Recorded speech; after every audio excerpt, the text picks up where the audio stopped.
Coming to you live from Viva Las Vegas, it's the Hand Podcast, brought to you by Movie Changeup, where each week we kind of break down this week in streaming. We break down all your favorite platforms from Hulu, Amazon Prime, Netflix, Disney, plus all your other favorite streaming platforms. As always, I'm your host, Joe Fricky, brought to you with my co host, as always, Tristan Mayer. And basically, we're going to tell you what's coming up on streaming, what streamed this last week, what you should watch, maybe what you should avoid. And then at the end of the episode, we kind of break down and determine what streaming service won the week. Last week, we kind of had a mix because we did our upcoming preview, and Tristan was so hyped by what was coming up on Peacock in the month of September. He gave the win to Peacock. I said, between Hard Knocks, House of the Dragon, I had to stick with HBO Max. HBO Max has been winning most of the votes, but we'll see how it plays out from here. Tristan, kind of what was your overall impression? Was this a good week for streaming?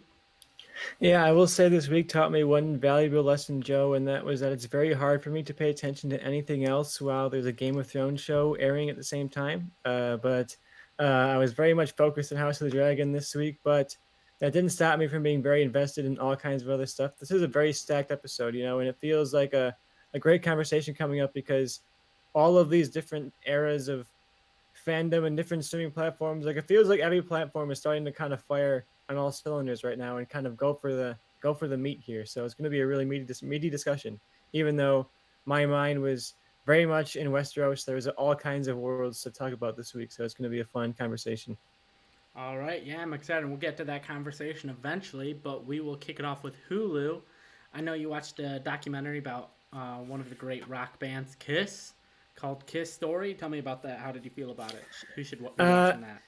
Yeah, Kiss is an iconic band. My dad grew up loving Kiss, and he passed that love along to me. If you don't know Kiss, you I'm sure know the look of Kiss. They're the ones who are famous for the makeup, and the big tongue sticking out. I'm sure Rock and Roll All Night and a couple of their Detroit Rock City, some of their bigger songs. And this is a two-part documentary, hour and a half each, so it adds up to 3 hours total. It's not quite the Beatles Get Back level length, but it is up there in length. But I think an hour and a half episode, 2 episodes each, is perfect way to do it because you're really able to cover the whole journey of this band, and you have enough time to do it, but you're not quite as long-winded as some of the other documentaries sometimes can be. I think the biggest problem is that it very much is like an A&E puff piece in a way of like it's hosted by members of the band and they're very much prominent parts of the documentary, so it's not necessarily going to get into all of the lows of the band or the deep kind of depths of maybe the lower parts of the career. It's going to touch on it. It's going to say, "Oh yeah, we did this when you were kids. You're dumb kids. We did dumb stuff," but it's not going to go into all the detail that maybe a more objective documentary might. But if you're a fan of the band and you want to get some great stories and some great behind the scenes footage, it's a really fun dive into that, looking at the band. And if you aren't familiar with them and you just know kind of like their big hits and you're like, what is this band about? Who is Kiss? How are they more than just the weird cat makeup? I think this will give you an idea of why that appealed to it and kind of like the camp of that and why giving that weird clash of the makeup with the heavy metal rock, and it really felt like the kind of juxtaposition of like things that should not go together clashing together, and it made a really fun band that was even in its lowest points, I think very much aware of itself, and even in their like disco age, was very much having fun with the fact that they were Kiss and they were these kind of caricatures of a rock band.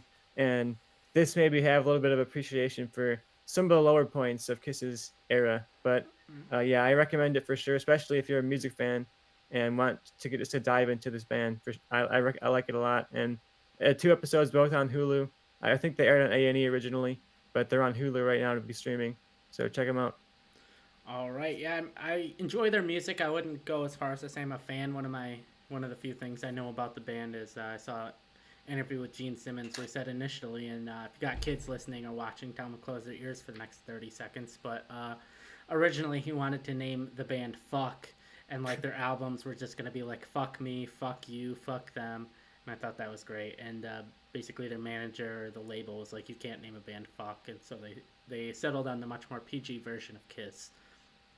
So, Yeah, I think Kiss has a definitely an influence on kind of the extremism. There's a lot of music out there that's now like let's just be as crazy and bizarre as possible. Let's call our band, mannequin pussy. Let's make it the craziest name we can think of. And, maybe Kiss had some influence on that. They were the ones who were, now they didn't start that, of course, but they're like kind of the pioneers in a way of an era of like, let's be kind of extreme and exaggeration, and let's take these kind of tropes of this genre and blow it up to like 200%. And I love the band for that, and I think they had an influence on my taste overall, because I think I have come to grow into liking really kind of exaggerated and camp and overblown kind of things, and I think Kiss had an influence on that for sure. So this gave me some nostalgia for sitting in my basement when I'm 9 years old, listening to Kiss with my dad. I had a good time watching this. All right, nice. And another show I watched on Hulu this week was Welcome to Wrexham. I talked about it a little bit last week, but I'm not going to go a full review, just kind of a touch up. Basically, say that I'm still enjoying it. I thought the first two episodes were great, second two episodes were great. So if you're a little leery, hadn't quite got to it yet, it definitely hasn't dropped off yet. It wasn't one of those things where the first two episodes are really good and it kind of fell off after that. And if you didn't happen to watch last week, it's pretty much, I feel, like a Hard Knocks or All or Nothing, basically, about owning this very, very low level soccer team. And it's actually now owned by Ryan Reynolds and Rob McElhenney. It kind of follows their journey of owning the team, and you kind of see certain things from the owner's perspective. Like there was a scene where the new sod on the field didn't take, and the Ryan Reynolds was like, "Well, how much does it cost to replace?" And it's like, "Well, we paid $100,000 the first time, and it's going to probably cost at least another $100,000 to replace it this time." And so now it's going to cost them $200,000 to replace the sod, and if they don't replace it, the chance of an injury is high. So they're like, "Well, I guess then we got to replace it." And I think it's just an interesting show. Not mind Yeah, you blowing. wonder Yeah. sometimes when you see the prices of stadiums, even like small stadiums, you're like, how did that cost so much money? And you're saying $100,000 just for the sod. I'm like, oh, maybe that's why they're spending millions, if not like $1 billion building stadiums, even on like a high school level. Yeah. Yeah, so I definitely it's definitely a good show if you're a sports fan, if you're a fan of docu series, or if you're just a fan of Ryan Reynolds and Rob McElhenney. I would definitely check the show out if you haven't. And then I know another show that you watched, unless you wanted to bring up something. I know you watched one more thing on Hulu. Yeah, I watched something on Hulu. I will check out that show eventually, Joe. I definitely am curious to see how involved they are in that too, because that's kind of the appeal, is like these celebrities going in and buying a team and being actually involved in the running of it. It almost sounds like a movie premise in its own right? So that's kind of what I'm excited to see as you go along. But yeah, I watched The Patient on Hulu. It's one of those Hulu FX combination releases where it airs on FX and Hulu the same day. And this one stars Steve Carell. It's sort of a drama comedy thriller. I don't even know what to call it. Much more on the dramedy side, but there's a little bit of dry humor here and there to keep it on a little bit of a humor edge. But yeah, Steve Carell, he kind of wakes up disoriented. He's not really sure where he is in this basement, and he stumbles out of his bed and realizes that he's chained to the floor and he's been captured and kidnapped, and there's no way he's gonna be able to escape. There's nobody around or no one can hear him.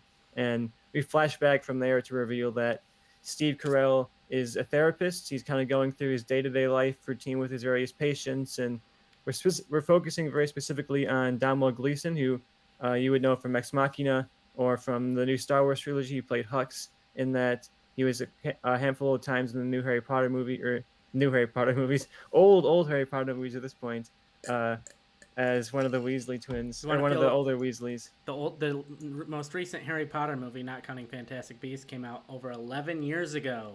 So Yeah, I say new Harry Potter movies as if they just came out, but in this, he's a very troubled patient. He's kind of, socially isolated, doesn't talk to a lot of people, and having trouble opening up to his therapist, Steve Carell. And throughout this montage, we're also finding out that Steve Carell is kind of traumatized himself and has a bit of history with a wife who passed away, and he's kind of not dealing with that well.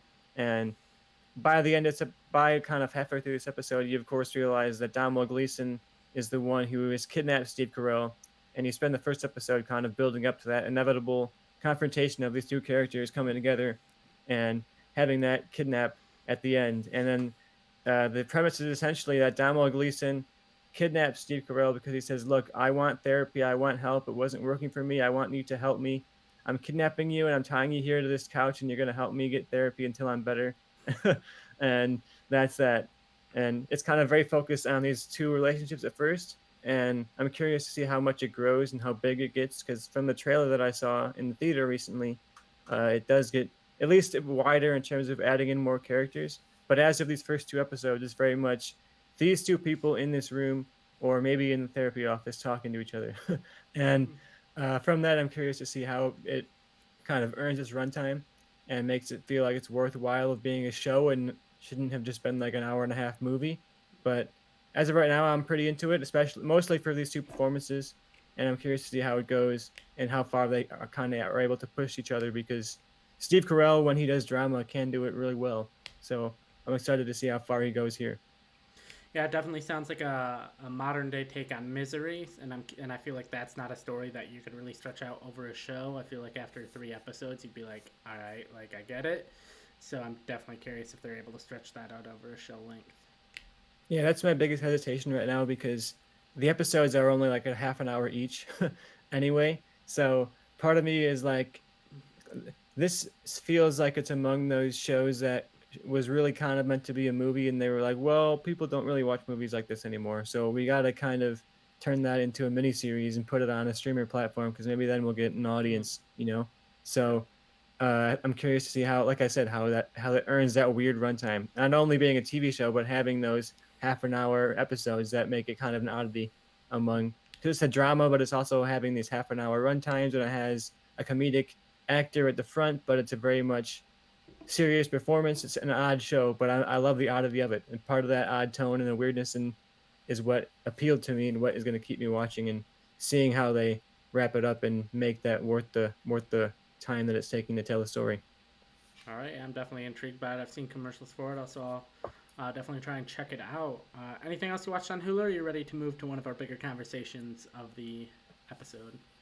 I'm ready to move on, but Joe, I want to reenact for you a scene before we move on of from the patient here, just before we do, because they're going to start a conversation. He says, "Oh, 1 second, 1 second, let me just take a sip here from my drink, guys. I'm gonna hold it up to the camera before I drink there, and then I'm just gonna go, thank you, Steve Carell, for that drink. That was really delicious. Anyway, I'm really, let's move on to the next topic. Let's go. I'm really craving a monster right now for some reason, and I don't know why. I can't quite figure it out. All right, so let's move to one of our bigger conversations of the evening. One of the bigger episodes, one of the most expensive episodes of all time, not if not the biggest, and that is the first two episodes of Lord of the Rings: The Rings of Power.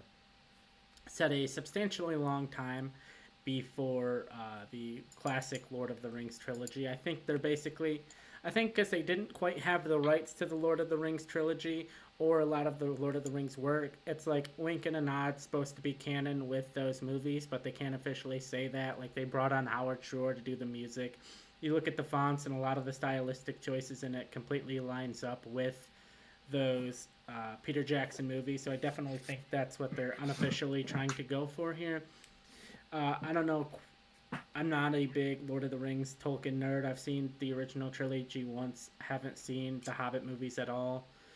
And so I don't know full on timeline. I just know it's, like I said, quite a bit of time before. And the story, for the most part, follows Galadriel trying to take on Sauron. Like Sauron killed her brother, and she essentially wants revenge. Like it was his fight to take on Sauron, and he died, and so now it's my fight. And you're seeing a lot of these smaller characters, literally and figuratively, like the Harfoots. You're seeing another elf character. You're seeing multiple elf characters throughout the show. But Tristan, kind of, what was your thoughts on the show? I know you're a lot more of a note taker than I am. It's probably why I flunked out of college, but Yeah, I'm definitely an extensive note taker. I'm looking over my notes right now, and I have quite a lot, especially for somebody who has very little experience with Tolkien at all. A little bit more than you, I guess, because I have seen the Hobbit movies, and I made attempts through the years to read Lord of the Rings. It's never clicked with me very much.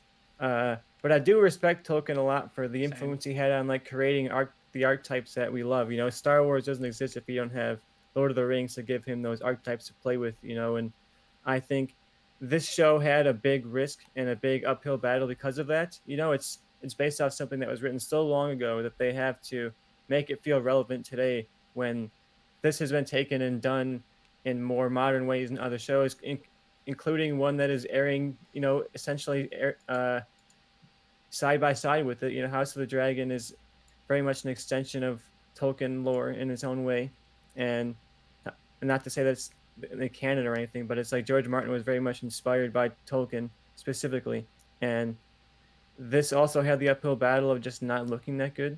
The trailers are not that appealing. For some reason, the photos I saw were not that appealing. And if you watched last week's episode, me and Joe were not very excited for this show. It was on our list, but not that high. And after saying all of that, I was super, super impressed by the show. I was honestly blown away by it.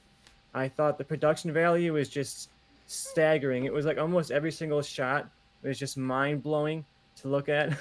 And it was like the attention to detail with all the costumes and the sets and the just everything you saw on the screen just felt so alive and so detailed. And you compare that to Lord of the Rings and movies, and you look at those documentaries, and it's like the amount of thought they put into stuff that would be on screen for like 3 seconds, if even on screen at all. You know, they talk about the detail and the armor that was like not even shown on camera, but they put it in there just to add to the detail. And this feels the same way. It feels like they're doing stuff just because it looks cool.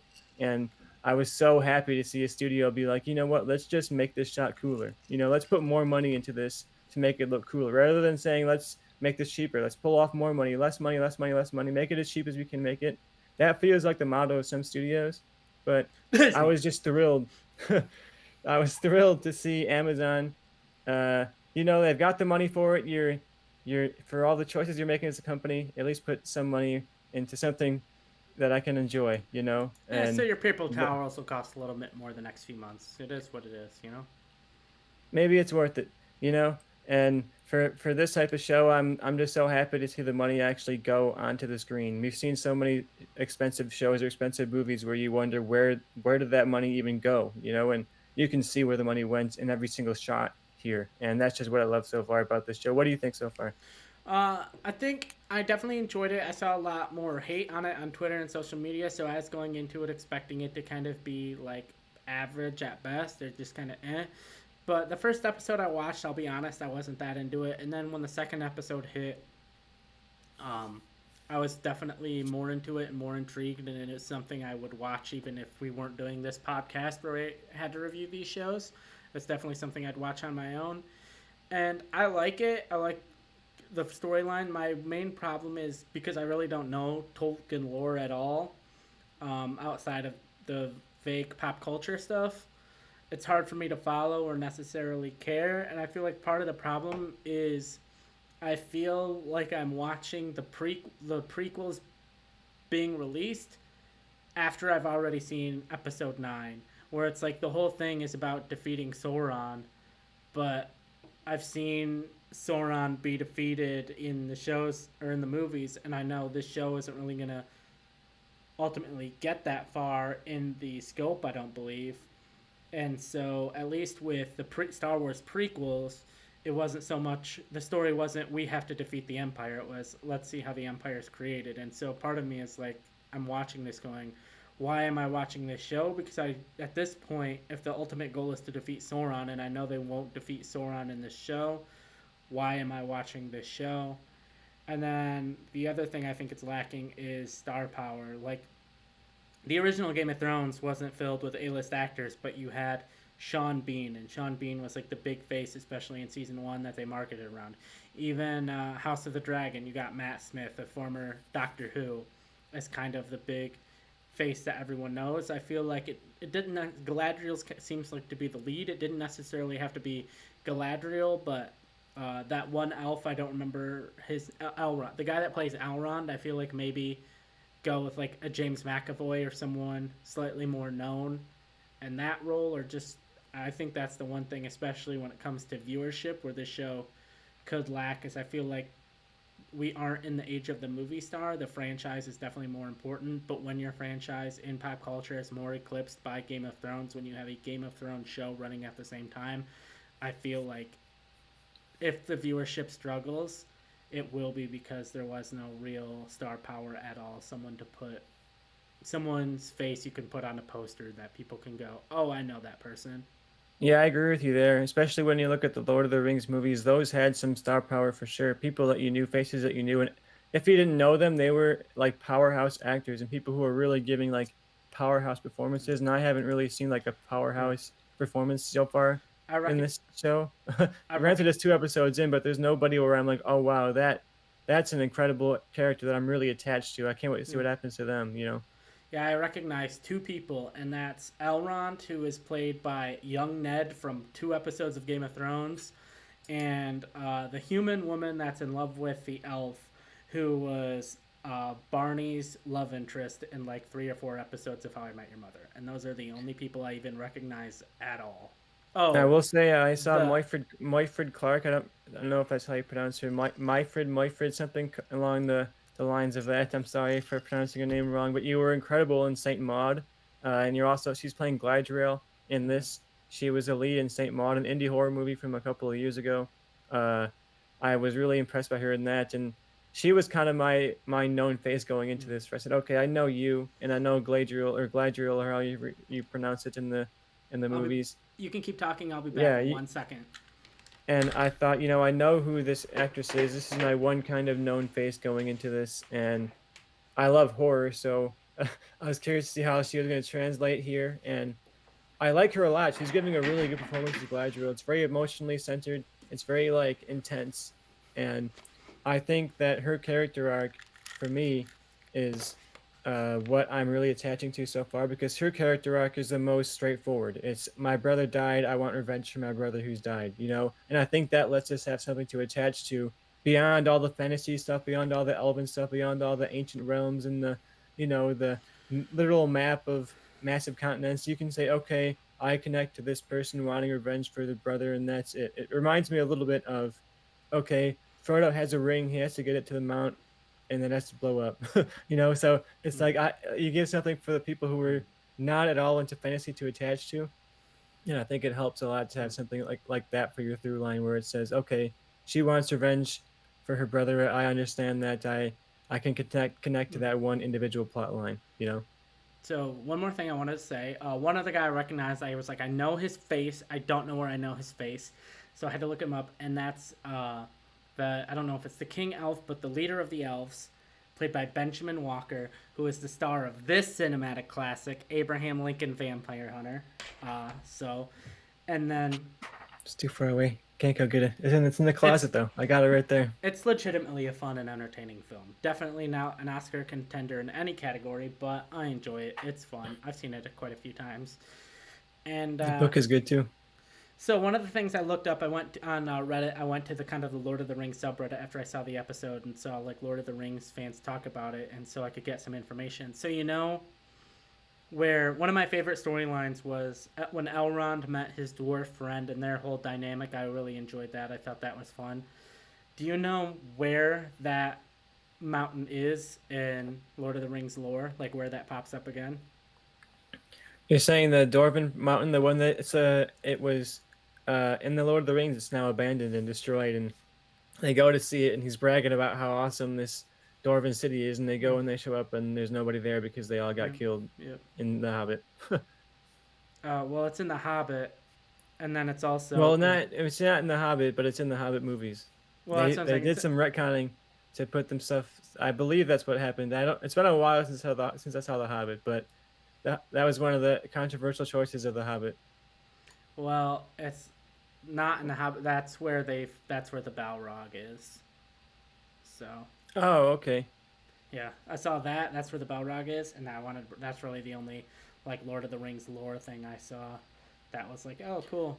Any so there I so I on Amazon Prime you can go and watch the movie and pause it, and they'll show you the actors that are on screen and what their character's name is. So when that guy landed on the ground, I was like, oh, who's this gonna be? And I paused it, and it just said the stranger.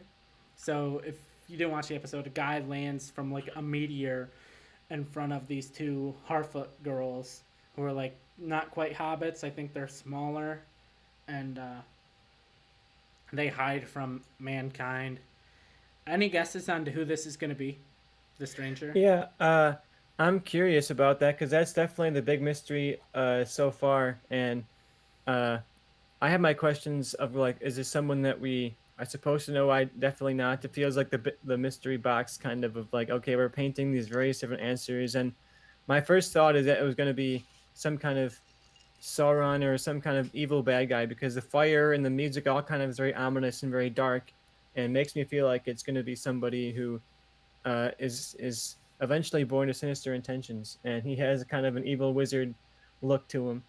I'm really curious to see. who this is. My current theory, based on very little research into into Tolkien lore and Tolkien characters and some of the different ideas of characters that this might be, is Radagast. He wouldn't necessarily recognize him because you didn't see the Hobbit movies, but he was played by Sylvester McCoy of Doctor Who fame in the Hobbit movies, and he's this slightly goofier older wizard who I believe in the Tolkien lore is only briefly offhand mentioned as being like a brother to Gandalf and not really prominent otherwise in the books, but that could be someone that I see them pulling because, like you said, they only have the rights to so much of the Lord of the Rings stuff. So someone that is only offhand mentioned, that's pretty ripe for them to do whatever they want to do with, as long as they're not treading into the movie territory. They can do whatever they want with that character, and it gives them a chance to be like, oh, it's kind of Gandalf, but not Gandalf, so they can do stuff without having to tie themselves to like a really, really, really iconic pop culture character. So my theory, based on nothing, because I know nothing, is I think they're gonna make everyone believe. Because I feel like when you spend $1 billion on a show like this, you're trying to make it as mass marketed as possible. So I don't really think it's gonna be one of those things where it's like, who's this character? Who's this character? Oh, it's this guy barely mentioned in a book, which it could be. Shows do weird things I don't understand all the time. I think they're gonna make us believe it's Gandalf and then reveal it's like Sauron or somebody. Yeah, I think Saruman is the biggest theory going right now. For me, that was my first reaction. You see all the fire, you see the music, and that feels very ominous and evil. And Yeah. it is interesting, like this is so far removed from Fellowship of the Ring, like 1,000 years or whatever it is from Fellowship of the Ring, but yet we're seeing more character crossover than we would have seen in House of the Dragon, which is only 100, 200 years Mm-hmm. before or before Game of Thrones. But yeah, we have Galadriel, we have potential wizard characters showing up, crossovers, whoever this might be. We have, of course, Sauron, but yeah, I'm excited. This is not a show where I feel like I'm theorizing in any way. Like I'm not sitting here saying, "Oh, what's going to happen next?" Yeah. Is she going to get her mission done? Is she not? But I'm just ready to Yeah. see the adventure. The next step of the cool visuals, and the next step of the action, and see how it goes as it gets bigger and bigger. And as we get more focused on the characters, I think we'll become more emotionally attached. But as of right now, I'm very invested into this, and I'm Mm-hmm. surprised how much I liked it because I was honestly ready to get on here and kind of make fun of it Yeah. almost, and being thinking it was a obvious one way win between House of the Dragon and this, but it's not nearly as easy as I thought it was going to be. Yeah, I thought for sure for me, I thought this show was gonna be, especially after the first episode, I was gonna be like, yeah, Tristan, you can kind of review this on your own. I'm probably not gonna keep up with it. But the second episode made me more interested, and for me, it's hard to theorize just because I don't know anything. Like, if this was Hmm. a Star Wars show or even a Game of Thrones show, it's like, okay, I've seen Game of Thrones through at least. I've seen every episode of Game of Thrones at least twice. I've browsed a little bit of the backstory with Lord of the Rings. It's like I barely know anything, so it's hard for me to be like, oh, it could be this guy. If it's not a main guy, then I don't know who it could be. Yeah, I'm curious. This did inspire me a bit to begin my Lord of the Rings journey once again. Mm-hmm. I'll see how far I get into it. I'm gonna try again to get through those books, and I've also heard that this is not exactly following the lore. Like from Yeah. people that I've listened to who are lore hounds, uh, they'll say like, "Oh, a 6 out of 10 generously in terms of accuracy to the lore." I've seen people give it like 4s out of 10 online. So I guess it depends how much of a purist you are, but uh, it's interesting comparatively that I know much more about Game of Thrones. Like I've read all those books a handful of times. I've seen the episodes a bunch of times. I'm above average in terms of knowing stuff about Game of Thrones characters. In terms of Lord of the Rings, I'm probably below average. Like I can barely name to you the characters of the movies, let alone anything beyond that. So I'm excited for this because it's like a fresh perspective. I'm going into a world that I am familiar with, but I don't know much about. So I'm just excited to see more of it. And if it keeps up this production value and this just completely gorgeous cinematography and the sets and the costumes all looking just incredible, this is going to be a contender for show of the year for me because in terms of craft, in terms of effort, this is just so far above anything that I've seen any of these platforms do. It's just kind of mind blowing to me. Yeah, I'm kind of hoping like this and Andor, especially if it looks visually as good as the trailers do, just crush in viewership and awards to kind of force the rest. Because honestly, I care way more about Star Wars than I do Lord of the Rings. So I kind of hope it maybe forces Disney's hand to up the production value on their shows. Yeah, I hope so. Cause yeah, I mean, when you look at the comparisons, it's just Not close. it's laughable. You know. Yeah. All right, so I think that kind of wraps up us on Amazon Prime. We can move over to Netflix. One of the shows I watched the first few episodes of. It's the next Netflix dating show, Dated and Related, where various sibling pairs move into a villa together, and they're all looking for love, and they're all kind of wingmanning for their sibling. You have brother brother pairs, sister sister pairs, and brother sister pairs. My girlfriend and I watched it, and honestly, if the first episode we're like, I'm kind of out on this. Like, it's not anything special. But after the second episode, it started to click more of how they were doing things. Like, they had an elimination, and two like annoying girls sisters got kicked off, and they're like these two douchebag brothers. And spoiler alert that the girls got kicked off. But if you care about these type of shows, you don't really care if you get spoiled because that's not what it's about. And they're like, all right, two douchebag brothers. They didn't call them that. I don't remember their names, but they're douchebags and they're brothers. They're like, you guys are going on dates. And they got super hyped and excited. But really, they were bringing in two new sibling pairs, a brother pair, both of them were brother sister pairs. And they were going on dates with the brothers. And the brothers, all the guys were going on dates with the brothers. And the brothers had to decide who was going to be going on a date with their sister, and it was like fun. And I'm like, okay, I'm on board with this show now. I'm only about 3-4 episodes deep, but if you like the Netflix dating shows, definitely give it a check out. It's a lot more in the kind of Love Island vein than say a Ultimatum or Love Is Blind vein. You're muted. I'm glad you got this one for yourself, Joe. You know, Yeah. I'm glad you got some reality shows to keep yourself fed. Yep. But yeah, these are not my type of shows. We say more Love Island. That kind of intrigues me though, because I do love the reality shows that are just trashy people hanging out, Yep. trashing it up. You know, Yeah, that's what this show is. Trashy people hanging out, but they get to be with their trashy siblings. So, that makes it almost better. You know, mm, you're slowly but surely dragging me into this, Joe. If you tell me that it gets more and more ridiculous as it goes along, if you start selling me on some crazy characters, you might pull me in. all right. Maybe I will. Maybe I'll watch the rest of it this week and let you know.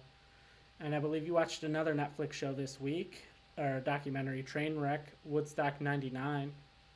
I did. We talked about this in our preview show for the month. It was something that I was pretty excited about because I have a lot of fun with concerts. I've been to so many concerts, and I've seen a handful of concerts. You know, going out of hand. I've been to. I could tell you so many different stories about concerts that I've been to where people uh, fell apart and kind of crashed the stage. I have a horror story. I won't name the band for this one, but I will name the band for a different one. But for this one, I was at the meet and greet, and we waited in line in the heat for hours and hours, and they were late. They were so late. They were hours late. And No, he went away. All right, so Tristan's gone. When he comes back, he can talk about Dated and Related, and I, for now, will talk about the 30 for 30 I watched on Netflix called Year of the Scab. It basically, Tristan's back, so when he's done, I'll talk about Year of the Scab. But for now, he can finish up his talk of what. speaking of horror stories, but yes, I've had bands show up hours and hours late, and then they show up to the meet and greet and they start complaining, saying, looking right in the face, and they say, "Dude, this sucks." And and then you're at the concert, standing in the aisle, and you get hit in the face by beer bottles, and you're covered in beer, and there's big brawls out in the Mhm. middle of the aisles, and people are tackling each other, and you're like, this is not the concert I thought I was going to, you know. And one of those times where they shine up the lights on the crowd, you look around, and you're like, how am I living? Like, this is not a crowd I should be in right now, you know. Uh, I've also had a horror movie concert where uh, I'll name this person because he's a celebrity that people know, and this is not the worst thing anyone said about Jared Leto, but I was at a 30 Seconds to Mars concert once in high school, and Jared Leto threw a very large fit because there was a huge, huge storm, right? Like a tornado level storm nearby, and it had blown the barrier down, and people had charged the the concert and kind of flowing over the stage, and not over the stage, over the chairs, and like everyone had kind of crowded up in front of the stage, and they were telling him he had to get off the stage, and we're cutting you out. You got like 10 more minutes left. Play one more song. And instead of playing a song, you spent those 10 minutes ranting about how he's a rock star. He shouldn't get kicked off the stage. He should play as long as he wants to play. He's Jared Leto. He's the headliner. Why are you kicking him off the stage? People in the crowd start booing him. People are telling him just play a song. The band's looking at him like, what are you doing? But no, he had to get his heart heard, Hey. and none of those stories are anywhere close to Woodstock 99, but those are definitely some of my more memorable concert stories. I think Jared Leto, his I don't mind calling him out for one bad day of his life, but Yeah, he's definitely earned it at this point. yeah, but Woodstock 99 is a whole new level of disaster. If you don't know about Woodstock 99, they've made a handful of attempts to revive the iconic classic 1979 concert, Woodstock, and it's never quite happened. They did it in 97 and it happened, but it was a disaster. It was one that I mentioned last week that was all muddy and covered in mud, and people were sliding around and throwing mud pits at each other, and uh, not a great concert to go to. But Woodstock 99 was even worse. It reminded me this documentary a bit of Action Park, the one on HBO Max, that was about this kind of like free for all mad park that kind of turned into like the downfall of human nature and people getting in fights and hurt and all that kind of stuff. And this is very much a documentary about everything falling apart. It reminds me of the Fire Festival documentaries too, where it's like all of these ideas that were not planned out or thought out at all, where they said, okay, we're going to rent out an air base, because Woodstock 99, they rented out an air base and held the concert on this air base with literal fighter jets sitting around and everything, and that was not safe at all to have like drunken teenagers surrounded by fighter jets and like military weaponry. Probably not a good idea. Uh, it also, I think, examines some of the larger scale problems, not just on like how did this event that was formed for peace and love and getting along and music slowly turn into chaos and fires and brawls, but it's also about like how has the counterculture, counter conversation and movement changed over the decades between 1979 and 1999. There's this very big difference in terms of media, in terms of what people consume and how people behave, and the demand for attention. We just talked about reality shows. People, when there's a camera around, they know they want to act up, they want to act cool, they want to put on a personality. And Woodstock 99 was a pay-per-view event. There was cameras all over the place, and people said, "Oh, I'm gonna act crazy, so they'll see me on TV on Woodstock 99." It almost feels like a birth of this reality show influencer era at the turn of the century, here, where the technology was becoming a part of everyone's everyday life, in a different way than they were used to.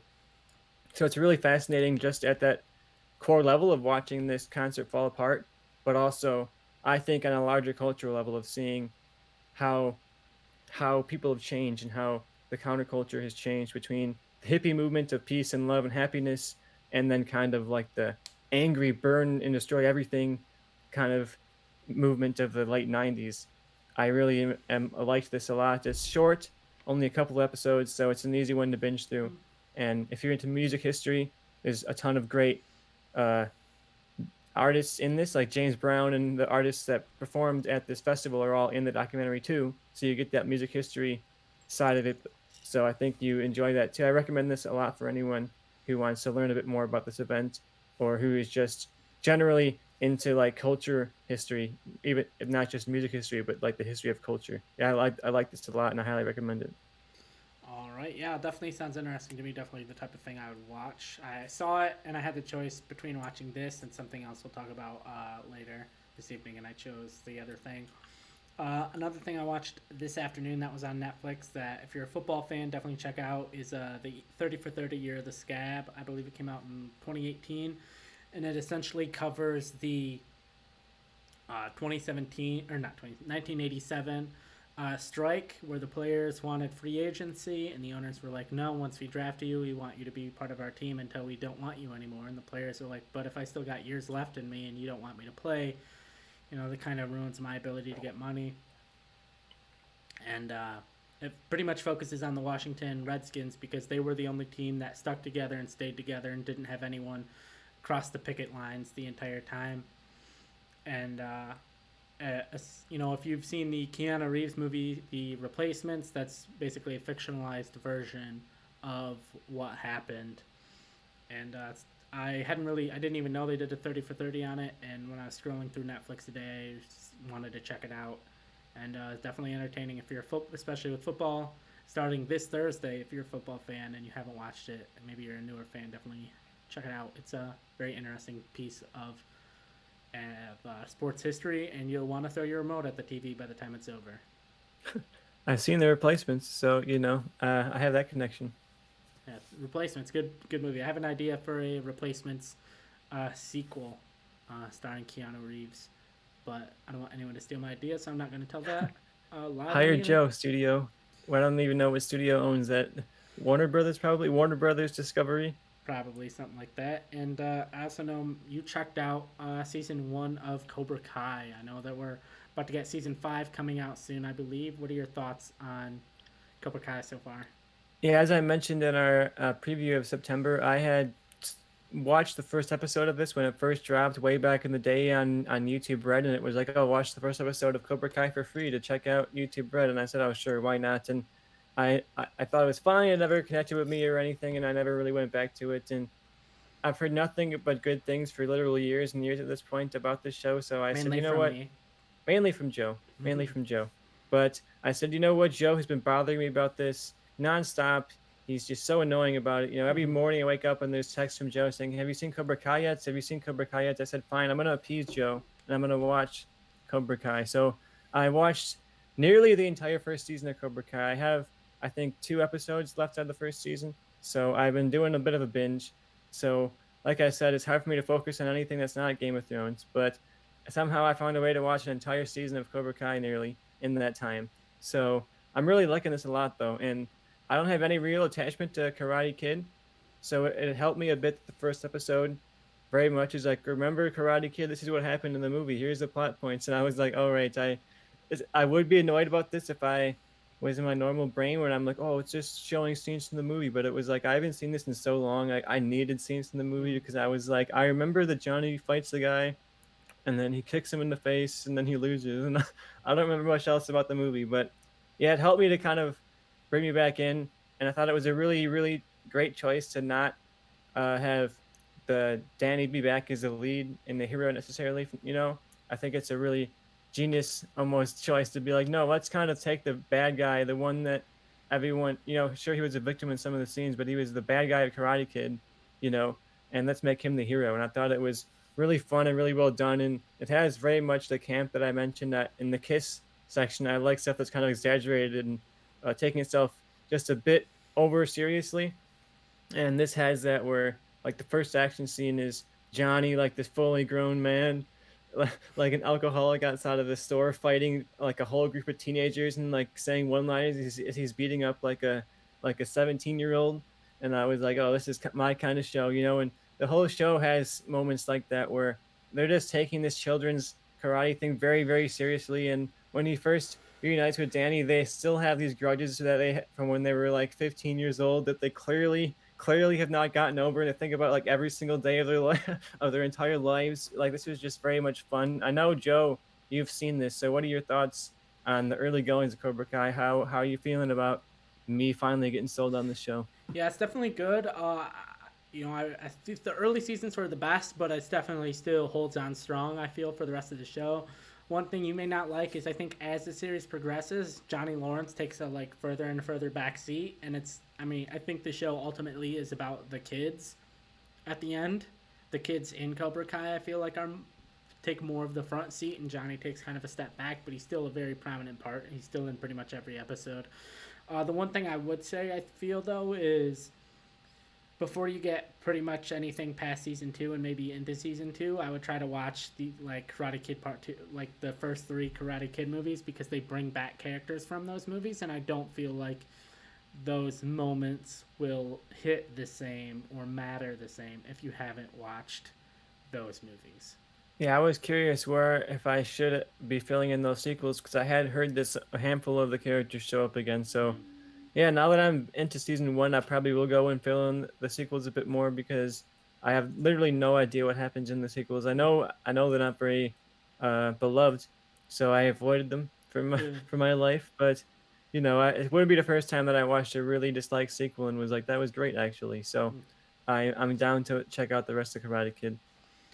All right, so I think that pretty much wraps up our what we watched on Netflix. We talked about everything else. I think I broke the news last week. Umbrella Academy, fourth and final season, and Resident Evil has been canceled after one season, and never seen an episode of Umbrella Academy, and apparently Resident Evil sucks. So Resident Evil, I love the IP. I'm a huge Resident Evil yeah, fan, but yeah, the show. nothing about that show appealed to me.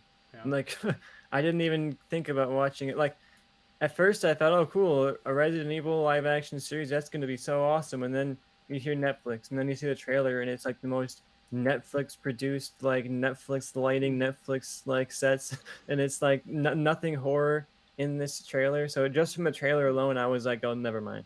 Like yeah. I'm not watching this. And apparently I made the right call. But Uh, Umbrella Academy, I'm glad it's getting its final season because I know they've been struggling with the ratings a lot, and I was kind of expecting them to get canceled.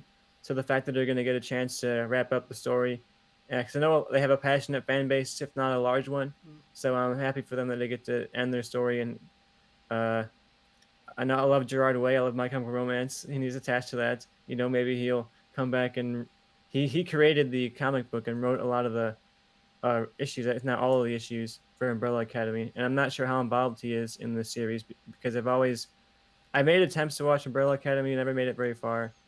But now that it's the final season, I might make an excuse because the fact that it actually will have an ending kind of appeals to me. It yeah, makes me want to watch it more because there's nothing worse than watching a show like that that's very like plot and character focused and then it just ends, you know? So if this gets good reviews, I'll definitely be watching the rest of the whole entire run of this series. If it gets mediocre to bad reviews, I'll probably just let Umbrella Academy be one of those shows I don't watch. yeah.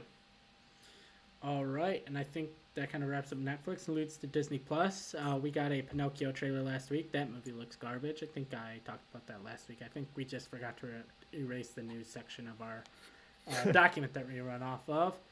I'm Uh, curious to see that Pinocchio movie, man. It does not. I mean, who are these for? It reminds me of Lady in the Tramp Draft. I think on launch day of Disney Plus, and I've never heard anyone mention that ever in my life until have you ever it's watched like it? this is gonna be one of those. Have you ever watched it? Not, I've never watched it. I've It's never even said. horrendous. It's so bad. So one of the people I was living with at the time wanted to watch it, and I could tell. I'm like, this is gonna be bad. It was the worst thing I've ever seen. It was horrible. If we were doing like a top 10 worst streaming movies you've ever seen, it may be like top 5, and it wouldn't Robert be. Zemeckis has to be up there among like biggest drop off directors. Yeah, Like the man directed so many high quality all time movies. And now he's directing like the most studio schlock stuff. well, It's really it looks depressing. so bad. Like I kind of want to do like a drunk watch along when it comes out. I'd be down to do that. All right, so me and Tristan kind of talked with all these shows coming out that our review of She-Hulk is kind of going to be the same every week. So unless some big important moment happens or the episode upticks in quality, we'll probably just wait and do a season review at the end because our review every time is just like it's fine, it's okay, it's solid, it's just another MCU show. It's not the worst one, but it's also not the best one. So there's our discussion of She-Hulk this week. If you don't, I hear will us say though, if you stay after the credits, Joe's gonna twerk for you. So Yeah. stick around. Yeah, so if you don't hear us talk about She-Hulk next week, that's why, really.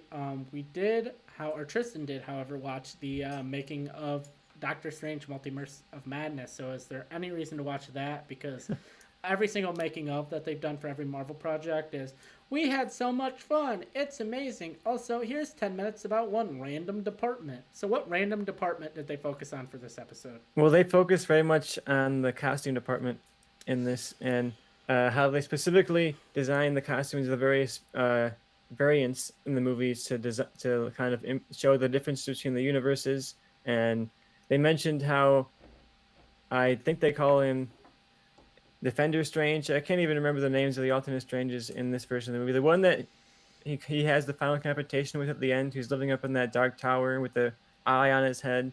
They talked about how his costume was the same costume worn in Endgame but it was very much aged and decayed and kind of beaten up, and that made me appreciate it a bit more because it was kind of like, oh, Endgame went badly for this Doctor Strange, and he's never gotten over that, so he still has pretty much the same costume as Endgame, but it's all decayed and worn down and burnt up and stuff like that. So little moments like that do help me to appreciate this. But the reason that I do really enjoy watching all of these behind the scenes things is that they clearly don't talk to the editing team about like what they want it to look like or like how they want it to feel, and every single one of them feels completely different from the other one in terms of how it's edited or like what it looks like or the tone of it.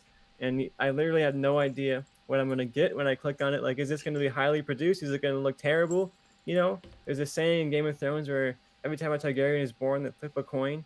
And I feel like every time Marvel releases a behind the scenes documentary, you flip a coin. It's how they're going to be some really highly produced great one, like Miss Marvel had a really, really good behind the scenes documentary, or it's going to be Bruce Campbell standing around with a bunch of like fake mirrors behind him talking about how Sam Raimi is just such a cool guy. He's such a great director, and he was so open to his cast, and he's so stylish, and he has his Sam Raimi-isms, and we're going to do a little montage of the Sam Raimi-isms from the movie. And it was so much fun to be in this movie. Let's do a montage of everyone like laughing, hanging out, doing cool stunts and stuff. It was so fun and cool. Let's make it sound like Liz Olsen really enjoyed the arc here. Let's somehow edit around her interview so it makes it sound like she was totally into this villain turn for Wanda. And this is one of the lower end in terms of production Yes. value and also in terms of quality of the content. Like in terms of actual learning about the movie, I did not learn much.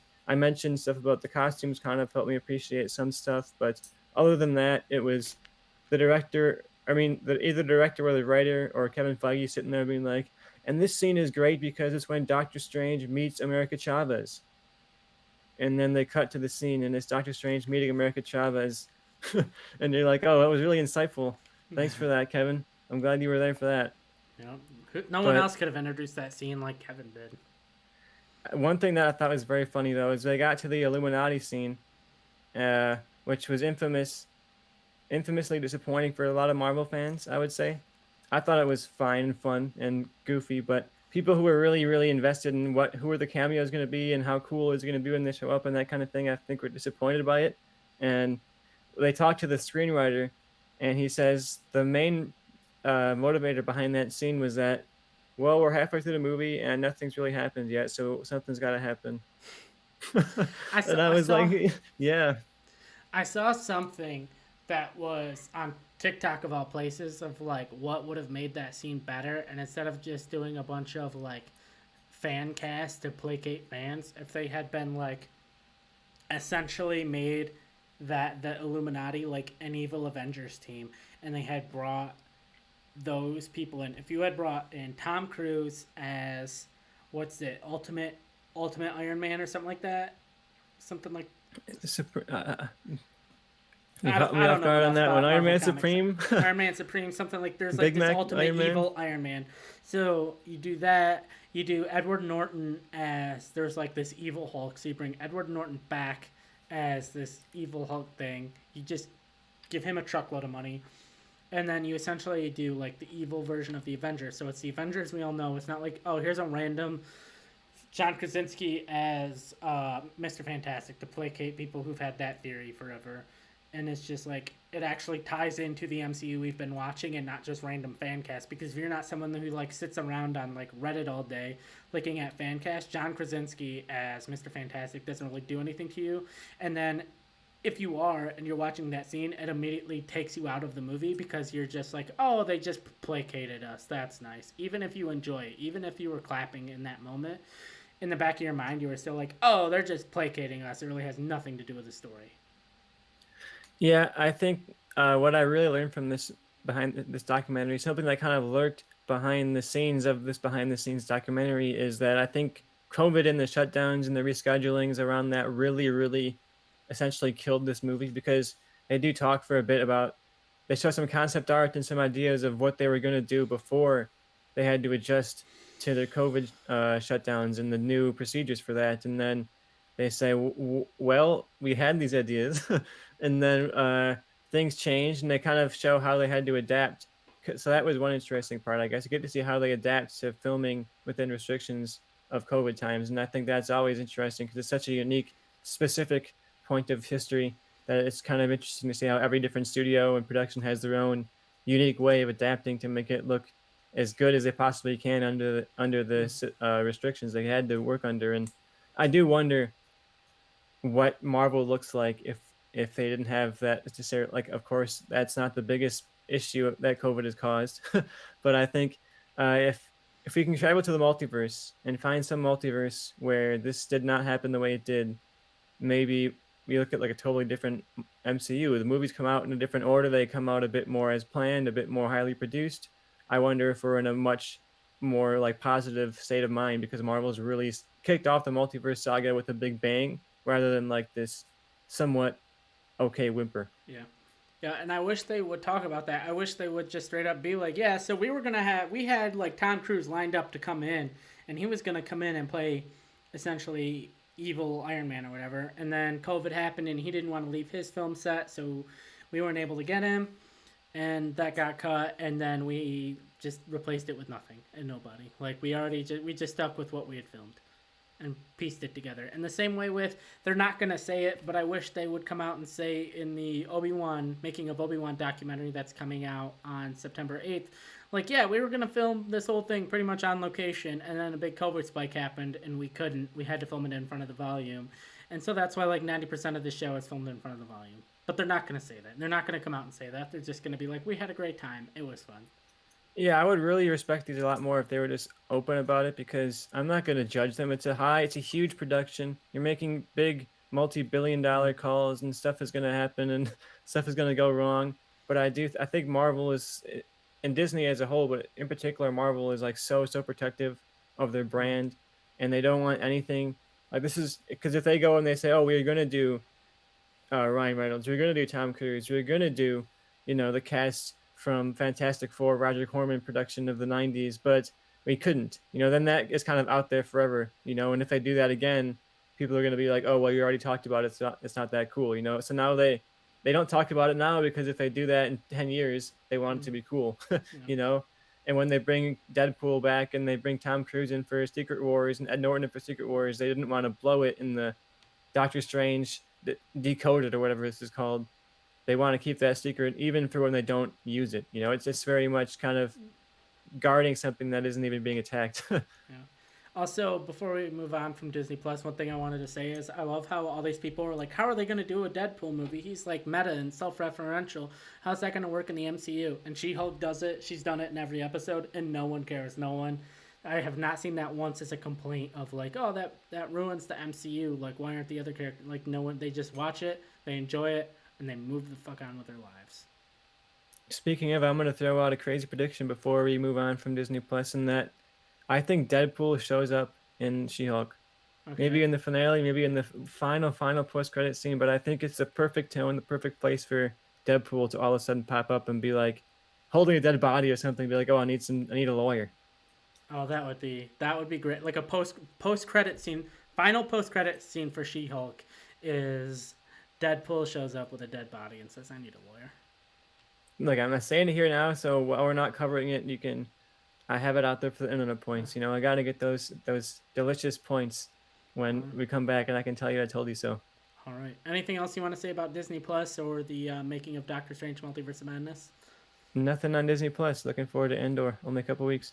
All right. And I don't remember if I talked about it on here or not, but we're moving on to HBO Max, and I just wanted to say with all the content and all the stuff we have to cover. We're just gonna, as much as I love the Detroit Lions, I got a Detroit Lions stuff hanging up all over this room. Uh, we'll just do the season finale wrap up of Hard Knocks next week when it comes out. Granted, we're still probably gonna have a lot to talk about, but it is what it is. We'll just do a finale wrap up next week. I'm enjoying the show. If you're a documentary fan, if you're a football fan, check out Hard Knocks. And that brings us to a thing that's not an HBO Max original, but it did drop on HBO Max this last Friday, I believe, September 2nd. And that is Elvis, the Baz Luhrmann directed, Austin Butler starring biopic about Sir Elvis Aaron Presley. Don't know why I called him Sir. He's not British. But I didn't see this movie when it was in theaters. I know Tristan did, and I rather enjoyed it. It was somewhat of a cradle to grave biopic, but ultimately just covered, for the most part, his older years, and I feel like the movie should have just stuck with that. Here's what my prediction right now. I'm laying it out on the table. Austin Butler wins the Oscar for Best Actor. Tom Hanks win the Razzie for Best Supporting Actor. I like that prediction. I feel like Austin Butler, Baz Luhrmann, everybody else was on the same page. If we're going more Romeo and Juliet, Baz Luhrmann, where Tom Hanks is going more Moulin Rouge, Baz Luhrmann. Like he was just not in the same movie as anyone else in that movie. I feel like maybe like Tom Cruise, obviously great actor, one of two men to win the Best Actor Oscar back to back, but he was just in a completely different movie than everyone else. Maybe he needs to fire his agent between doing this, which I think was a poor choice for him, playing Geppetto in the upcoming Pinocchio movie. He's just not on a good run right now. But I enjoyed the movie. For me, I think ultimately the movie would have been better if it really only just focused on his later years, especially his Vegas run.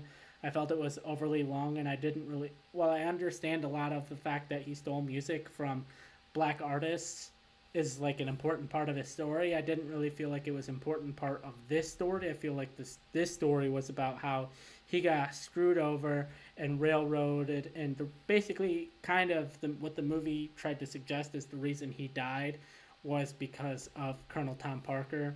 And I feel like a lot of the stuff early in the movie didn't really matter. I feel like you could lop off the first 45 minutes of this movie and you really don't lose anything as far as the message. But I feel like everything after that 45 minutes, I was all on board. I love the style of it. It's definitely, if you're a Baz Luhrmann fan, I feel like you will enjoy this. If you're an Elvis fan, I definitely would suggest checking this out. If you don't really know Baz Luhrmann's movies or style, you may find it a little too stylistic, a little too vibrant, a little too out there for you. But Tristan, I know you saw this movie in theaters. I don't know if you've watched it super recently, but what were your thoughts? Yeah, I was happy to see this in theaters because I knew it was going to eventually come to streaming, and I caught it kind of at the tail end of its theater run because I knew it was going to be Baz Luhrmann. It was going to be very stylish and very colorful and very vibrant, and I thought, you know what, that fits the theater. You know, I want to go be overwhelmed by this movie, and I was overwhelmed by this movie. It's so much, and it's so much just blind flashing consumption and lights, and I think it perfectly feeds into the Elvis arc. It feeds into like they took this aw shucks kind of guy who just wanted to like sing covers of songs he liked, you know, and they dragged him into like this world of consumption and greed, and he was and it's just as he gets more and more pulled into this side of his arc, you know, this consumption side, and the film kind of itself explodes into its own kind of overwhelming editing, overwhelming cuts, split screens, flashing colors, and I thought it was just such a great watch. And you really feel like you're flying through this in the same way that Elvis is, just being dragged along and thrown from one place to the next place, and all of a sudden you're on stage performing in front of a huge, smashing, screaming crowd, and then you're just like whipped to the next area, and you feel that kind of disorienting, lost, uh, kind of vibe that I imagine they were going for with Elvis's character arc here. Like you said, he was just kind of used by Parker here, but I think Parker in the movie is more is a representation of not just himself, but of like capitalism and consumerism as a whole, and it just kind of tore Elvis apart, and people wanted more and more and more and more, and just their one little tiny piece of this greatness, and they took and they took and they took, and then eventually it was too much, you know. And I think it was that the movie really tells that not just in the arc, but in the filmmaking itself. It just becomes so much to the point where you can't even take the style anymore, and then it puts you in that same headspace. You know, you feel like you're getting overwhelmed yourself by the blaring lights and the music and everything. I thought it was incredible. I think, yeah, you're right. I think Austin Butler wins an Oscar here. I think Baz Luhrmann gets a nomination, potentially wins. I think there's going to be a big race for uh, director this year. Actor, not so much. I think actor is going to be between Baz Luhrmann. I mean, between Austin Butler and uh, Brendan Fraser. Now getting a lot of praise for The Whale in the last day or so. I think he could go for a run for the actor, but I think it's going to be those two. And I think if it's Austin Butler, he deserves it for this role. It's transformative. He like really becomes Elvis. People say that all the time, but this is not like a Bohemian Rhapsody kind of impression. This is like he becomes a character, you Yeah, know. there's And I thought it was incredible. yeah, I think the two best biopic performances in my life, as far as like forgetting that that's not the person on screen, is uh, Jamie Foxx as Ray Charles and Austin Butler as Elvis Presley. I feel like are the two that you watch and you forget like that's not the person. Like I think Joaquin Phoenix as Johnny Cash gave a great performance, but I feel like partially he looks so different that you can never look at that and be like, that's Johnny Cash. Where I feel like Austin Butler with the makeup and the performance and everything, you look at that and you're like, that's Elvis Presley. Yeah, it's a great performance, and I think even if you're not a fan of Elvis, I recommend this because not to say I'm not a fan of Elvis, but I'm not a big Elvis fan. I know the songs that are popular, but I've never sat there and been like, oh, I'm gonna listen to an Elvis song right now. I'm gonna pull up an Elvis album. Elvis has never been a part of my listening or a part of my life in any way at all, and I still love this. And a lot of this was new information to me. I didn't necessarily know anything about a lot of these events, and I don't know how much of it was true. I'm sure a lot of it was not true, but that was kind of the fun of it. I was able to be thrown into this totally new thing, and with no history with Elvis, I was still able to get tons of joy out of it. And I think sometimes the problem with biopics like this is if you don't already know these events, you're not really getting much out of it. I think Bohemian Rhapsody had that problem among other problems, but that was one of the problems it had. Where if you aren't pre-invested in Queen and know what Live Aid is and know what Bohemian Rhapsody is, this is you're not going to work in any way for you. But I think this works for you even if you don't know anything about Elvis. You're just seeing a kid grabbed from the South and thrown into this crazy life of consumerism. Yeah, so I kind of looked it up after I watched the movie. Basically, some of the events specifically aren't true, but a lot of the spirit of it is very much true. And I feel like ultimately, when you're condensing a life of 40 years down to 2.5 hour movie, you got to change things to make things work. And I don't feel like at any point that they really like explicitly lied and made you be like, oh well, like none of that happened at all. And then another thing I wanted to point out to give credit to Boz Lerman, I thought the mixing, one of the things Baz Luhrmann always does is, especially when telling older stories, is mixing um, classic, well not but mixing modern music with kind of like the old style of stuff. And like there was a moment where there was a montage going on where it's introducing you to all the new people in Elvis's life, and it's kind of when he first moves to Vegas, and it's playing Viva Las Vegas, and perfect and I'm someone who loves music mashups of like this song mashed up, perfect mashup of Viva Las Vegas and Toxic by Britney Spears. And you think about it, it's like, oh, a singer from Memphis who became a massive worldwide sensation abused by her manager and her parents. Yeah, that definitely has no connection to the Elvis story, but a guy from Memphis who was launched into superstardom, worldwide fame, and abused by his father and manager. And then also you have the mains. I can't remember what the In the Ghetto is the first song of the credits. The second song of the credits is a song Eminem recorded for this movie, and it's like if you're talking about Elvis, a white guy who got popular doing black music, and then you get Eminem, a white guy popular for doing black music. I thought Baz Luhrmann just great music choice all throughout this movie.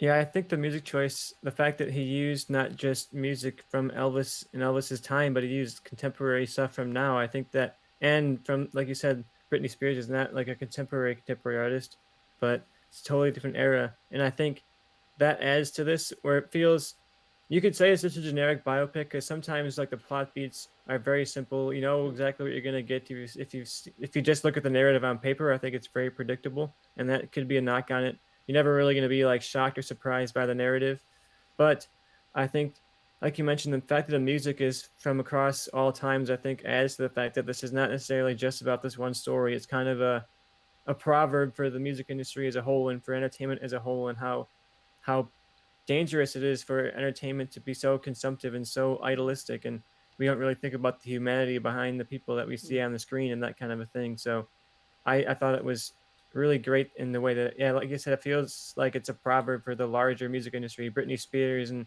Eminem and all kinds of other people who they have this very complex relationship with stardom and with Elvis and with history in general. I think it's a fascinating choice to bring all those different uh, artists in, but I think it actually adds a lot to the theme of the movie.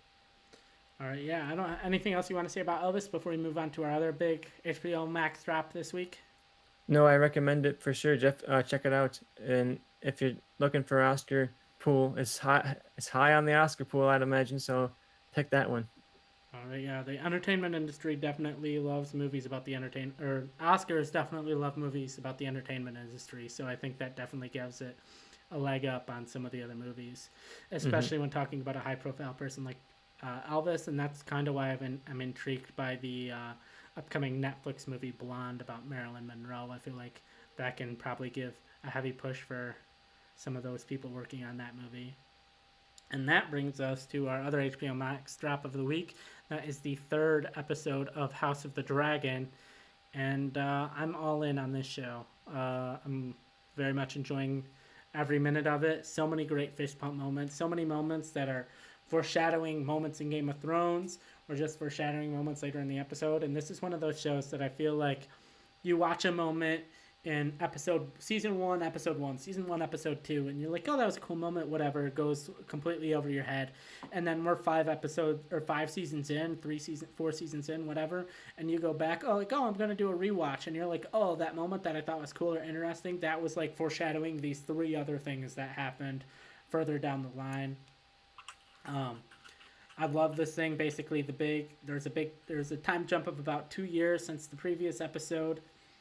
Daemon Targaryen's going hardcore at what is it, the Crab King, the Crab, whatever, the Crab feeder. Crab Feeder, going hardcore at the Crab Feeder, a guy with grayscale, and up in King's Landing, Rhaenyra Targaryen's basically pissed because she feels that her dad is going to name his new son as the heir to the throne when she was like, I was the named heir. This is my throne to inherit, and she feels like her dad's just trying to pawn her off and marry her off to some Lannister.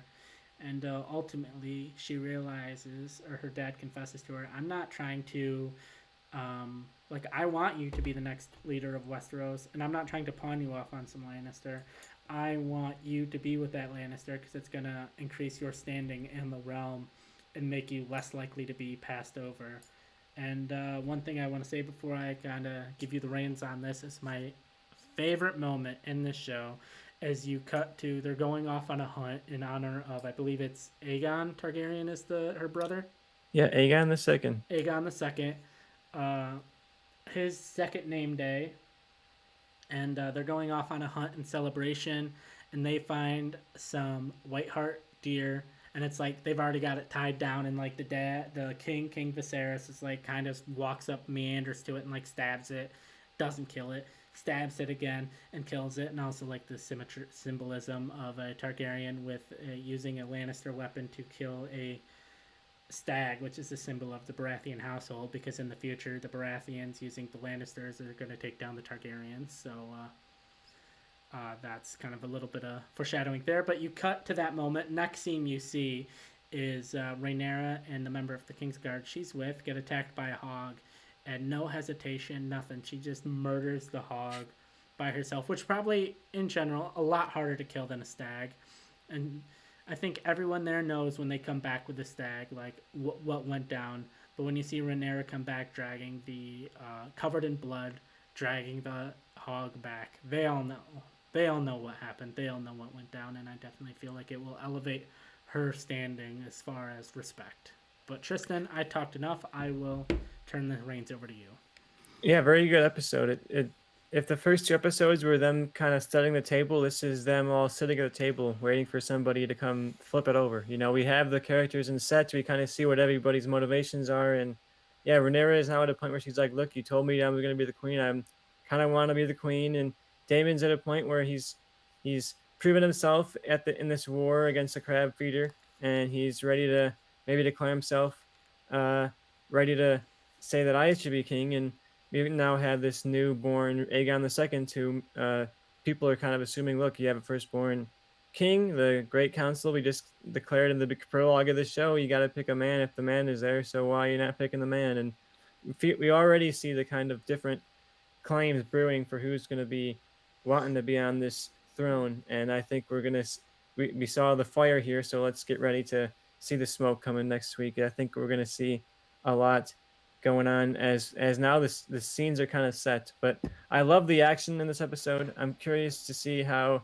people felt about it overall because especially in that last scene, Damon goes very much commando Arnold Schwarzenegger on these guys. You know, he's one man armying these this whole entire group of crab killers, crab feeding pirates. You know, they're not real crabs, though; they're just imitation crab. I thought you would like that one, Joe. Yeah, I do. Uh, And I but like. yeah, Damon proved himself in his way by just going and wiping out everyone brutally, and uh, Ray proved herself by going out and kind of strategically killing one individual thing. I think that's a interesting parallel to the characters. And yeah, you mentioned the foreshadowing of the Trident with the Stag and the Lannisters and the Baratheons, and I I think it's also interesting the 5 year time jump, or not 5 year, 2 year time jump.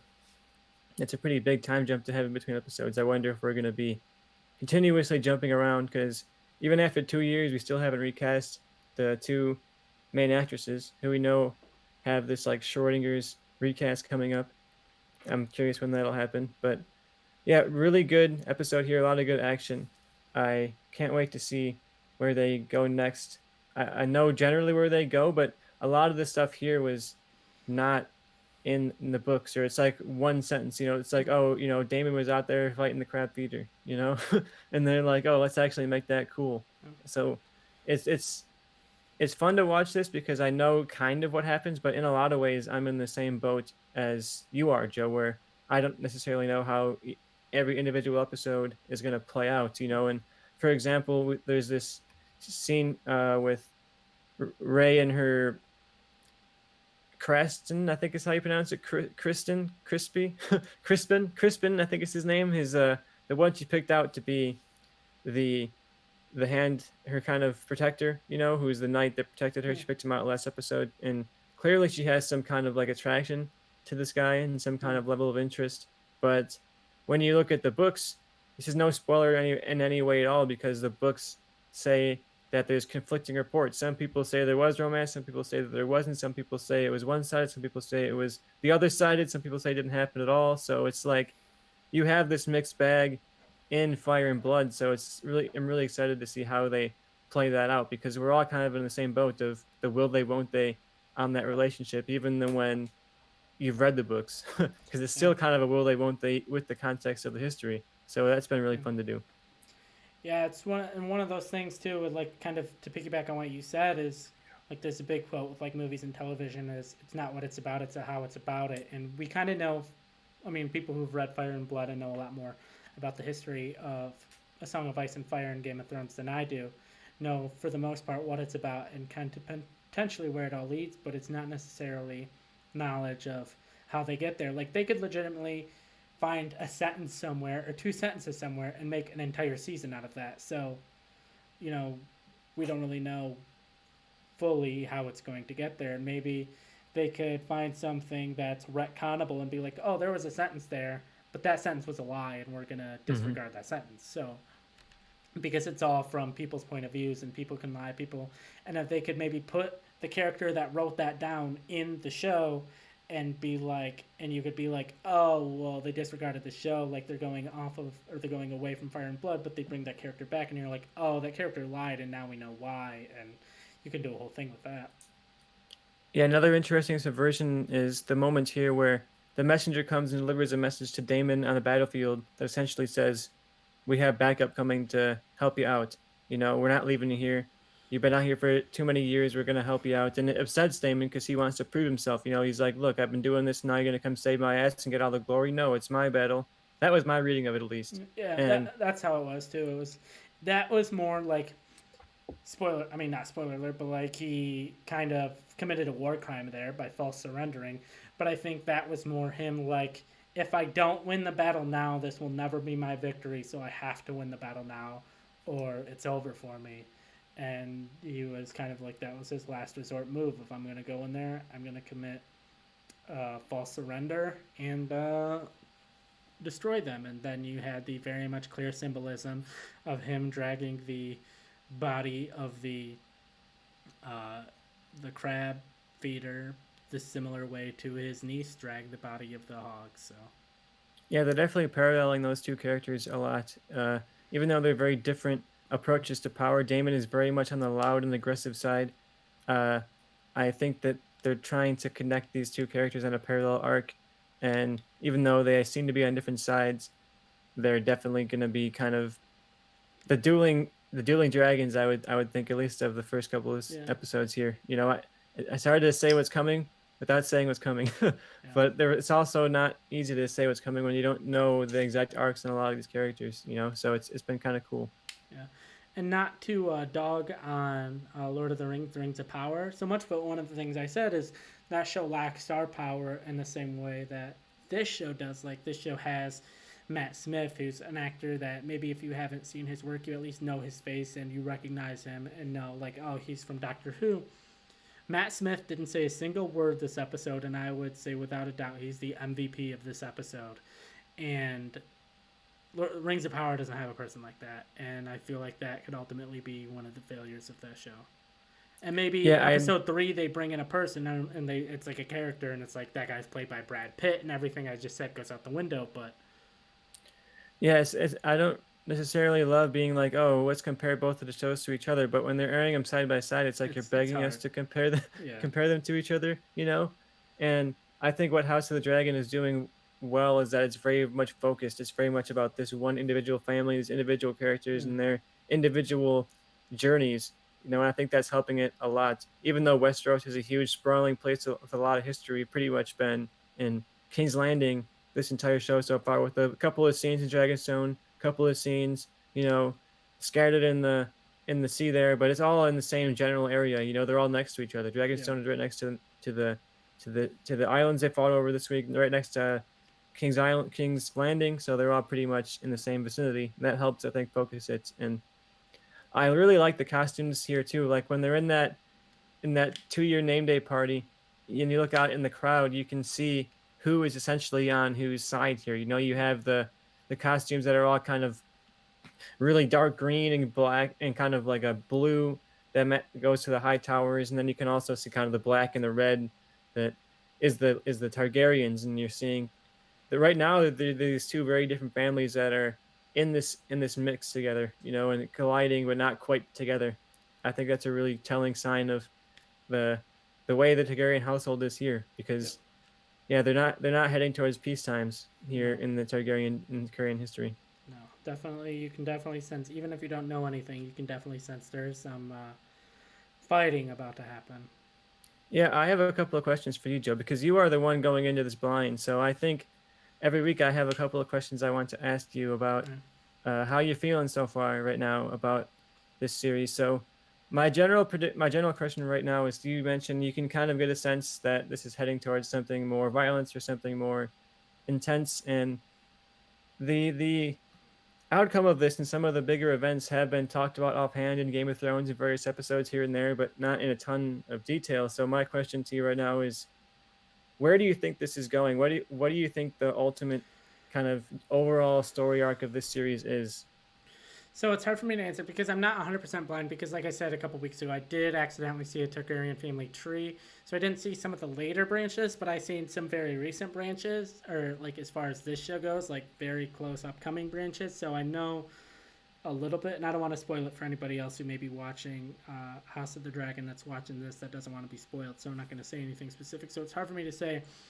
It'd be helpful, I guess, to know how deep this show is going to go. Is this going to be a show that starts now, like kind of the fall of the Targaryen house, all the way to the Mad King, like, and then his failure and the Baratheon and Robert Baratheon taking over? Like, is that their ultimate plan for this show? They're like, we want to go 7, 8 seasons, and we want to follow essentially this family all the way until they're no longer rulers of Westeros, or is this more just going to be this war, and we're going to have some time jumps, and this first season is more the prologue of the war, and then seasons maybe 2, 3, and 4 or are the war, and then we're pulling a Breaking Bad. We don't care if we're the number one show all time on television. After 4 seasons, we're out.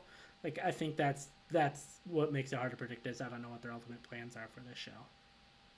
Yeah, I will say that they talked about wanting to do this as an anthology. I think that's something the writers have been open about more so recently, and I think that is a direction they could easily go, especially now they're moving somewhat quickly through this early stuff, Yeah. but not really. They still have a ton, like so much plot to go through on this individual storyline. But I do think an anthology would be a good idea. Yeah. Like do the quote unquote Dance with Dragons for these maybe one or two like for I feel like at this point the storyline with this story that they're doing right now has to be minimum 2 seasons. So maybe do 2 seasons, and then maybe be like, honestly, the next generation of Targaryens wasn't that interesting. We'll skip a generation and do like the next generation. Do 2 seasons with them, skip, do two generations of the next people, and go all the way to Robert's Rebellion. And one question I also have for you, Joe, you see the size kind of building here, and my question for you is, who do you think are going to be ultimately the people who are claiming the throne? Like once this war gets to the point where it's heated in a hot war, not just a cold war, who do you think are going to be the ones saying, "I'm the rightful person who should be in charge. Make me the king or the queen. Put me on the throne." I think they're gonna go 3 sides, and I think it's gonna be Daemon, Rhaenyra, and Aegon are gonna be the three ultimate sides. And I mean, basically, I kind of know how it's gonna resolve itself, but I'm not 100% sure. I'm honestly down for And spoilers. Once this stream ends, I'm just gonna ask you because if you don't tell me, I'll just look it up myself. But I don't want to spoil it for anyone who doesn't want to know, so I'll wait till we're done recording. and my last question for you, Joe, you painted who you think are going to be the three options. You are the sim god of Westeros. You get to plop whoever you want on the Iron Throne. Who are you putting on there? See, I think Rhaenyra is the rightful queen. Like if I was like wanted to be a rightful and just world, I would pick Rhaenyra. But as someone who plays Crusader Kings, and I don't always pick like, if it's a game that's similar to like you can combine to play your own version of Game of Thrones. You can have heirs, you can take over lands, you can do the Game of Thrones fan in me thrives as I play Crusader Kings. And I think just I would throw the most chaos thing into the land. I think Daemon is the most. Like Aegon is also kind of like basically because Daemon is like the third most in line or third most rightful heir. So I would pick Daemon because I think he's a badass. Aegon, we don't know anything about. Aegon could be like a douchebag loser, and I'd be like, oh, he'd be the funnest choice to pick because how would that guy be king? But Rhaenyra is the best choice, I think, at this point. I don't know how Aegon's going to turn out, but I think Daemon is the most interesting choice, I'll say.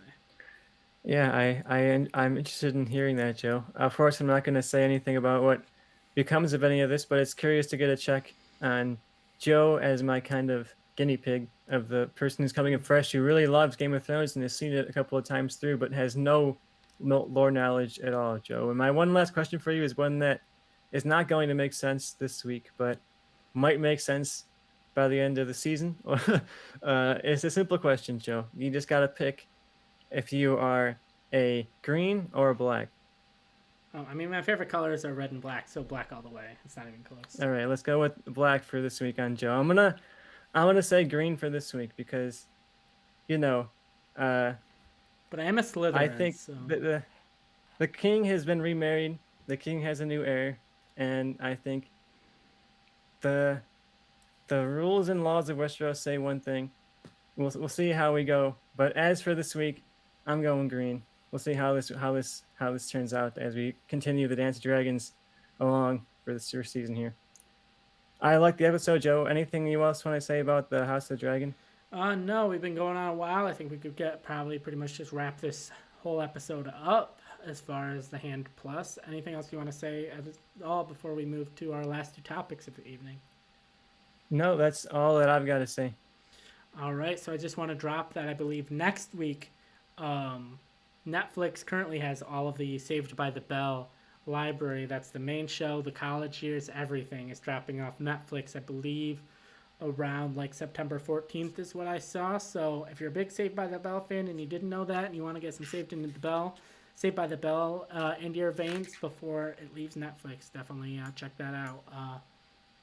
What did you want to recommend for people to watch before it leaves streaming? Yeah, my leaving for this week is leaving towards the end of the month. I think it's like the 25th or something, and that's Boogie Nights. Paul Thomas Anderson, he just had Licorice Pizza last year. He's had a Phantom Thread earlier in the year. There Will Be Blood, of course, was his big hit.